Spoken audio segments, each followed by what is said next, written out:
Hi friends, welcome to my channel. Krishnaprasad బాధగా అంటే నన్ను దొంగని చేసేశారన్నమాట అని అంటూ ఉండగా మళ్ళీ శరత్ చంద్ర పదే పదే అదే మాట ఎందుకంటావు కేపీ, ఇచ్చేదేదో చెప్పియొచ్చు కదా అంటున్నాం అంతే, అది చిన్న కమ్యూనికేషన్ గ్యాప్ అంతే అని శరత్ చంద్ర లైట్గా తీసుకుంటూ ఉండగా కృష్ణప్రసాద్ అంటే మీరు నన్ను దొంగని చేసేసి నాపై నింద మోపేశారన్నమాట అని అంటూ ఉండగా అలా అనలేదు నేను అని అంటూ ఉంటాడు శరత్ చంద్ర. ఇక చెర్రీ కూడా బాధగా ఇలా అంటుంటాడు, మీరు ఎలా అన్నా అదే అర్థం వస్తుంది మామయ్య, మీరు నాన్నని ఇండైరెక్ట్గా దొంగ అన్నట్టే అని చెర్రీ కూడా అంటూ ఉంటాడు. ఇక బాధగా కేపీ వాళ్ళ మదర్ ముందుకు వెళ్ళి ఇంకా ఇలా అంటుంటుంది కేపీని, ఎందుకురా ఇంకా ఈ నిందలు పడుతూ ఇదే ఇంట్లో ఉంటావు, నువ్వు బయటికి వెళ్ళి ఏ అకౌంటెంట్ జాబ్ చేసైనా డబ్బులు కూడబెట్టవచ్చు, ఇంకా నీ భుజాలపైన నీ పిల్లల బాధ్యత ఉంది అని అరుస్తూ ఉంటుంది. బాధగా అక్కడి నుండి వెళ్ళిపోతుంది ఆవిడ. ఇక శరత్చంద్ర కూడా కోపంగా అపూర్వాని ఇలా అంటుంటాడు, అయినా నువ్వు కూడా వాళ్ళకి కట్నం ఇవ్వడానికి ఇంత లేట్ తప్పే అపూర్వ, ఇంత లేట్ ఎందుకు చేసావు, ముందే కట్నం ఇచ్చేయాల్సింది కదా అని అంటూ ఉంటాడు శరత్ చంద్ర అపూర్వని. ఇక ఇప్పటికైనా కట్నం ఇచ్చేయి అని అంటూ ఉండగా ఇక వెంకటేష్ ముందుకు వచ్చి, అయ్యో మా ముందే మీరు ఆయనని అన్ని మాటలు అంటుంటే మాకు చాలా బాధగా ఉంది, నిజంగానే ఆయన మాకు ఎటువంటి డబ్బులు ఇవ్వలేదు అని అంటూ ఉంటాడు. ఇక అయితే ఇప్పుడు కట్నం తీసుకెళ్ళండి అని శరత్ చంద్ర అంటూ ఉండగా, అయ్యో వద్దండి మాకే డబ్బులు అవసరం లేదు అని అంటూ ఉంటాడు వెంకటేష్. అంటే ఇప్పుడు డబ్బులు వద్దని నా బిడ్డని ఏదైనా చేయాలని చూస్తున్నారా అని మీరా టెన్షన్గా అడుగుతుండగా, అయ్యో మా కోడల్ని మేము పువ్వులల్లో పెట్టుకొని చూసుకుంటాం, కావాలంటే మీరు వచ్చి చెక్ చేసుకోవచ్చు అని వెంకటేష్ సౌందర్య ఇద్దరు అంటూ ఉంటారు. ఇన్నాళ్ళు కట్నం అడిగిన వాళ్ళు ఇప్పుడు ఎందుకు వద్దుంటున్నారు అని మళ్ళీ అపూర్వ మీరా శరత్ చంద్ర అడుగుతూ ఉండగా, నా ఫ్రెండ్ ఒకరు పోలీస్ ఆఫీసర్ నన్ను కలిశారు, కట్నం అడగడం ఎంత పెద్ద తప్పో వివరించారు, అందుకే మేము అడగలేకపోతున్నాం, మాకొద్దు అని అంటుంటారు వెంకటేష్. ఆ మాటలు విన్న అపూర్వ, ఇప్పటికైనా అర్థమైందా బావా, నిజం చెప్పొద్దు అని కృష్ణప్రసాద్ వాళ్ళని ఎంతలా బెదిరించాడో అని అంటూ ఉండగా ఇక శరత్ చంద్ర కూడా ఆ మాటలు నాకు కాదు కేపీని నమ్మే ఇంట్లో వాళ్ళకి అర్థమవ్వాలి అని అంటూ డైరెక్ట్గా కేపీని దొంగని చేసేసి అక్కడి నుండి వెళ్ళిపోతాడు శరత్ చంద్ర. ఇక బాధగా కూలబడిపోతాడు కృష్ణప్రసాద్.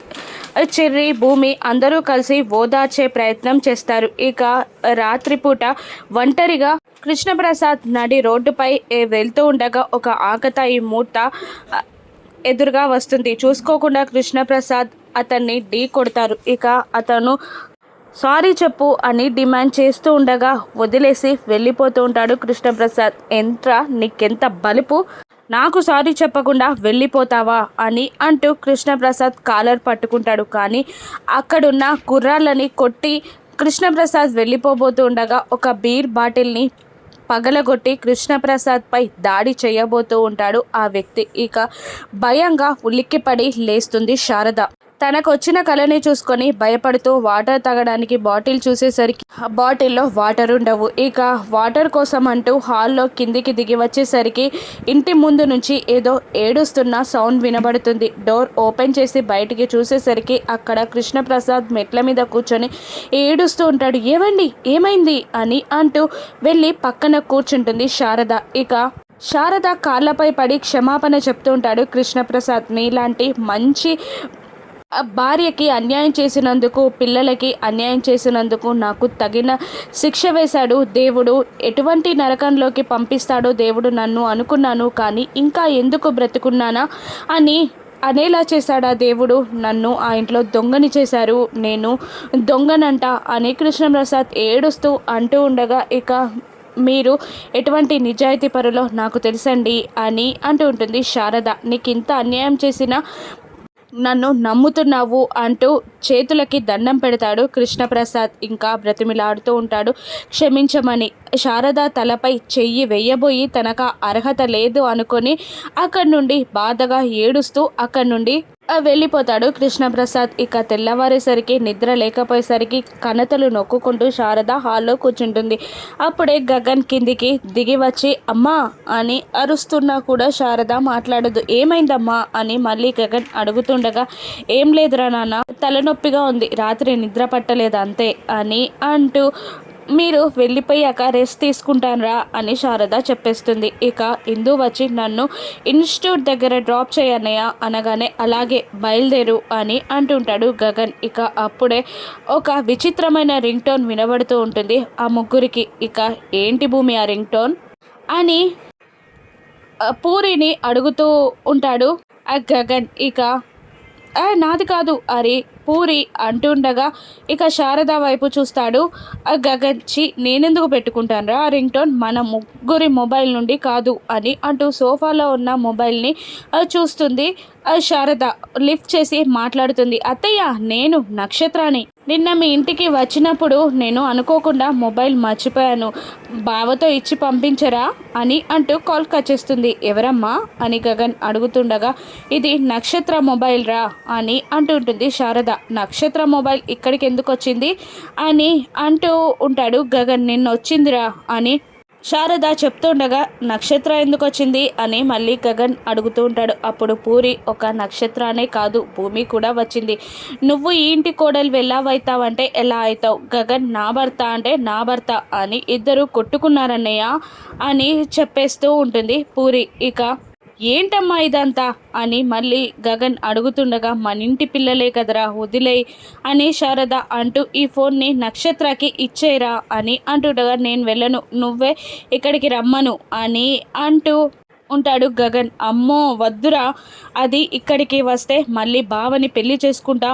అని నాతో బలవంతంగా ఒప్పించేస్తుంది, నువ్వే ఇచ్చేరా అనగానే అలాగే అంటూ మొబైల్ని తీసుకొని బయటికి వెళ్తూ ఉంటాడు గగన్. ఇక శారద గగన్ నక్షత్ర మొబైల్ని తీసుకొని వస్తున్నాడని కృష్ణప్రసాద్కి చెప్పేస్తుంది ఫోన్ చేసి. ఇక కృష్ణప్రసాద్ ఐడియా వేసి రెడీ అవుతున్న భూమి దగ్గరికి వెళ్ళి అమ్మా భూమి నా కొడుకు వచ్చేస్తున్నాడమ్మా అని అనగానే అమ్మో ఇక్కడికి డైరెక్ట్ వచ్చేస్తున్నారా, ఇంటికి వస్తే ప్రాబ్లం ఏమో కదా, నన్ను పికప్ చేసుకోవడానికి వస్తున్నారా అని అడుగుతుంటుంది భూమి. నీకోసం కాదమ్మా నక్షత్ర కోసం, నిజానికి కూడా వారు రావట్లేదు, శారద పంపిస్తుంది అని కృష్ణప్రసాద్ అనగానే అదేం బుద్ధి పాడు బుద్ధి అని అంటుండగా తను నా భార్యమ్మ కాస్త మర్యాదగా మాట్లాడు అని కృష్ణప్రసాద్ అంటుంటాడు. మరి ఏంటి మావయ్య ఇది, నక్షత్రకి గగన్ బావకి పెళ్లి చేయాలని అత్తయ్య ఎందుకు అనుకుంటున్నారు అని భూమి డల్గా అడుగుతూ ఉండగా ఏ తల్లికైనా కొడుకు పెళ్లి చేయాలని ఉంటుంది కదమ్మా,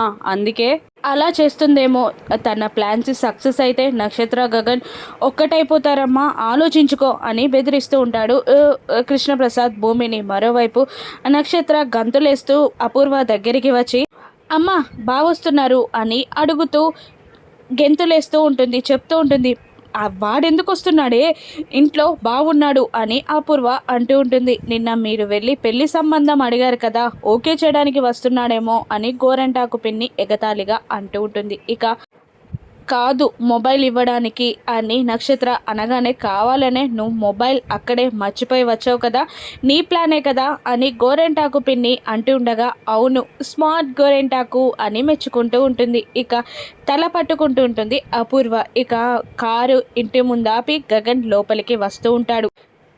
భూమి, శరత్చంద్ర, అపూర్వ, నక్షత్ర, గోరెంటాకు అందరి రియాక్షన్ ఏంటో నెక్స్ట్ ఎపిసోడ్లో చూద్దాం. జరగబోయే రచ్చ కూడా ఎంజాయ్ చేద్దాం. Thank you for watching.